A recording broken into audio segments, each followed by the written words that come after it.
Hi there, I'm Paul Mitchell, leadership coach, author and founder of The Human Enterprise.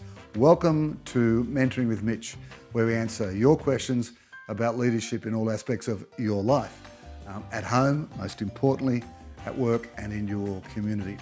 And we've been creating this material now for quite a while, so if there's other leaders like you that really want to create human enterprises that want to do what we do, which is inspire organisational soul, then we'd love you to share these ideas with them.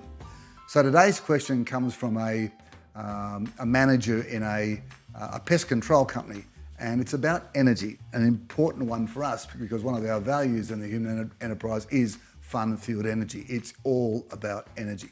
So let me read the question.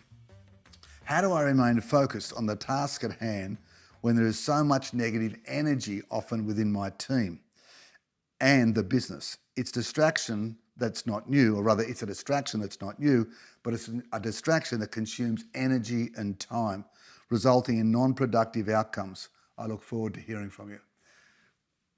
Great question, because it really is about energy, and without energy you're going to feel stuck. Like a body in motion tends to remain in motion, a body at rest tends to remain at rest. In fact, it gets worse than that. A body at rest tends to atrophy, it tends to decay. So a tremendous tool that we use in the human enterprise, it's not mine, it's one from a book called Enlightened Leadership by Oatley and Krug, I think Krug, is a concept called net forward energy ratio. And what it's really saying is that there's a certain amount of energy that's pulling you backwards and a certain amount of energy that's making you go forwards. And you've got to get that ratio right. So for example, you've got a problem and you're spending 40% of your time trying to think about the problem, trying to think about, what really is the problem, and getting all the data, analysing it, and 60% of your energy thinking about, well, what is it that we really want? What are we trying to achieve here? So the ratio, the net forward energy ratio, is 60/40, which, do your maths? Never one of my strong suites, but you do your maths, 6/4, you got 1.5 units of energy going forward. But what if you just tone down the amount of data, you tone down the amount of the bigness of the problem, or tone down thinking about the problem? You've still got the problem. Don't be Pollyanna. You've still got to look at the problem. But you've now got 20% of energy going into the problem and 80% of the energy going into what you're trying to achieve. Now you have a ratio of 80/20, do the maths, and you have a net forward energy of 4 units of energy going forward, as distinct from 1.5 energy or units of energy. So great concept, Mitch, but how do you apply it in the real world?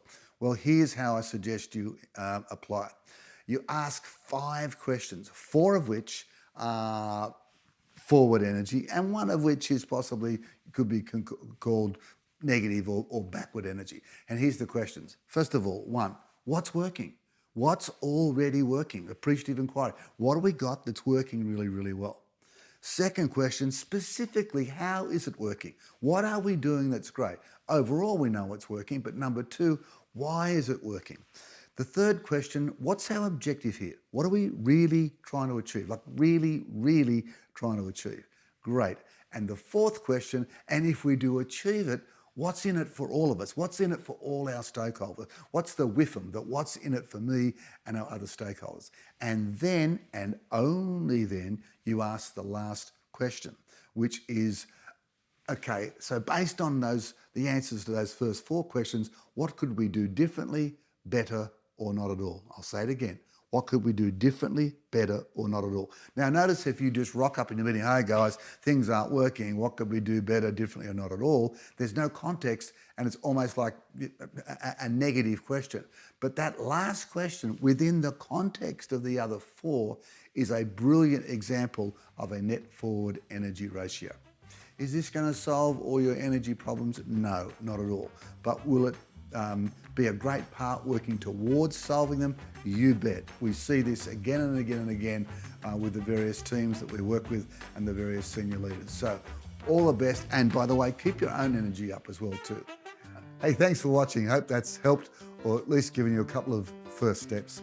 And if you have questions about leadership, leadership at home, leadership at work, or leadership in your community, we would love to hear from you. Please visit mentoringwithmitch.com and we'll get through as many questions as we can. And also subscribe so you make sure you get to hear every episode. And importantly, if you've got friends or colleagues or even family that you think would benefit from hearing some of these answers or some mentoring with Mitch, please make sure you share it with them as well.